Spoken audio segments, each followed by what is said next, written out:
দুর্নীতির দায়ে চাকরি থেকে বরখাস্ত হয়েছিলেন। দুদকের নজরদারির পরেও থেমে নেই বরিশাল সিটি কর্পোরেশনের চিফ অ্যাসেসর নুরুল ইসলাম। কর ধার্য শাখার প্রধান হয়েও নিজ মালিকানাধীন ভবনের কর দিচ্ছেন নামে মাত্র। চিফ অ্যাসেসর পদে নিয়োগ পাওয়া নিয়েও রয়েছে গুরুতর অভিযোগ। এ বিষয়ে তদন্ত করে প্রয়োজনীয় ব্যবস্থা গ্রহণের আশ্বাস দিয়েছেন বর্তমান প্রশাসক। রেইনবো অ্যাক্রোপ্লাস্টে অ্যাক্রিলিক এমালশন থাকায় মুছে ফেলা যায় যে কোনো দাগ সহজেই। Rainbow Paints. এই বাড়ির মালিক বরিশাল সিটি কর্পোরেশনের কর ধার্য শাখার প্রধান নুরুল ইসলাম। দোতলা এই ভবনের বিপরীতে বছরে কর দেন মাত্র 400 টাকা। নুরুল ইসলামকে চিফ অ্যাসেসরের চেয়ারে বসাতেও কম নাটকীয়তা হয়নি। 44 বছর বয়সী এই অস্থায়ী কর্মকর্তা সিটি কর্পোরেশনের চিফ অ্যাসেসর পদে বিভাগীয় প্রার্থী ছিলেন। গেল বছরের 8 নভেম্বর অনুষ্ঠিত লিখিত পরীক্ষায় চতুর্থ হন তিনি। তড়িঘড়ি করে পরদিনই হয় মৌখিক পরীক্ষা।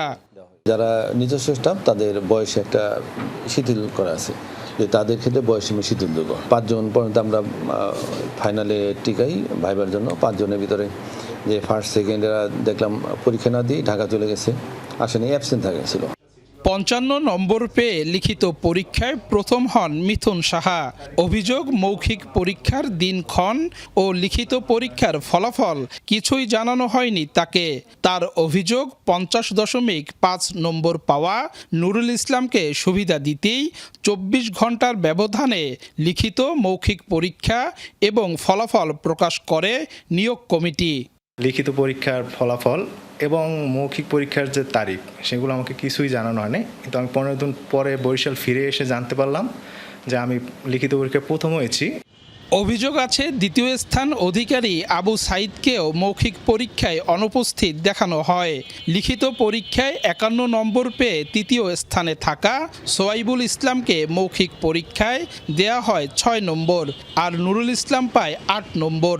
এছাড়া বরিশাল বিশ্ববিদ্যালয়ের সাবেক শিক্ষার্থী মাইদুল ইসলামকে লিখিত পরীক্ষায় দেয়া হয়েছে 0। অভিযোগ আছে, নুরুল ইসলামকে চিফ অ্যাসেসর পদে নিয়োগ দিতে মরিয়া ছিলেন তৎকালীন প্রশাসক রায়হান কাউসার। তারই পরিকল্পনায় পুরো নিয়োগ প্রক্রিয়া বাস্তবায়ন করেছেন অধীনস্থরা। এমনকি বরিশাল সিটি কর্পোরেশনে বাজার কর্মকর্তা নামে কোনো পদ না থাকলেও নুরুল ইসলামকে সেই পদে দায়িত্ব দিয়েছিলেন রায়হান কাউসার। এর আগে 2020 সালে দুর্নীতির দায়ে চাকরিচ্যুত করা হয়েছিল তৎকালীন বাজার সুপারিনটেন্ডেন্ট নুরুল ইসলামকে। 2024 সালে তাকে আবার চাকরিতে বহাল করেন তৎকালীন মেয়র খোকন শ্রেণিয়াবাদ। কর্মক্ষেত্রে টানা 4 বছর অনুপস্থিত থাকার পরেও অবৈধভাবে তাকে ওই সময়ের এসিআর দিয়েছে সিটি কর্পোরেশন কর্তৃপক্ষ। পরবর্তীতে যখন সে আবার যোগদান করে, যোগদানের ওখানে একটা কথা উল্লেখ ছিল যে তার অনুপস্থিতকালীন সময়টা কর্মকাল হিসেবে গণ্য হবে।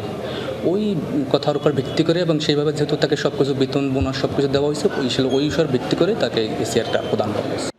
নুরুল ইসলামের দাবি, চিফ অ্যাসেসর পদে নিয়োগ বরখাস্তকালীন 4 বছরের এসিআর সবকিছুই পেয়েছেন নিয়ম মাফিক। সিটি কর্পোরেশন কর্তৃপক্ষ দরখাস্ত পেপার পত্রিকায় বিজ্ঞপ্তি দিয়েছেন, তারই প্রেক্ষিতে আমি সিটি কর্পোরেশনের কাছ থেকে অনুমতি নিয়ে দরখাস্ত করার অনুমতি নিয়ে আমি দরখাস্ত করেছি। তারপরে আমি পরীক্ষা দিয়েছি, তারপর আমি আসছি। বিষয়টি খতিয়ে দেখে ব্যবস্থা গ্রহণের কথা জানিয়েছেন বরিশাল সিটি কর্পোরেশনের প্রশাসক। বিভাগীয় কমিশনাররা যারা মেয়রের দায়িত্বে ছিলেন, প্রশাসকের দায়িত্বে ছিলেন, তাদের দায়ভার বা তাদের কর্মের দায়ভার তো আমার পক্ষে নেওয়া সম্ভব না। ওনারা বিভাগীয় কমিশনারের অবস্থা চেয়ার থেকে কিন্তু দায়িত্ব নিয়েছেন মেয়রের। সেখানে যদি তারা এই ধরনের কোনো চাকরি দিয়ে যায়, এটা আমাকে দেখতে হবে যে এই অনিয়মের ভিতর থেকে কেন তাকে চাকরি দেওয়া হলো। 2006 সালে বাজার সুপারিনটেন্ডেন্ট পদে অস্থায়ী নিয়োগ হয় নুরুল ইসলামের। দীর্ঘ 2 দশক পর চলতি বছরের 12 জানুয়ারি ওই পদে স্থায়ী হন। বর্তমানে চিফ অ্যাসেসর ও বাজার সুপারিনটেন্ডেন্ট 2 পদেই বরিশাল সিটি কর্পোরেশনের স্থায়ী কর্মকর্তা তিনি। কাউসার হোসেন, যমুনা নিউজ, বরিশাল।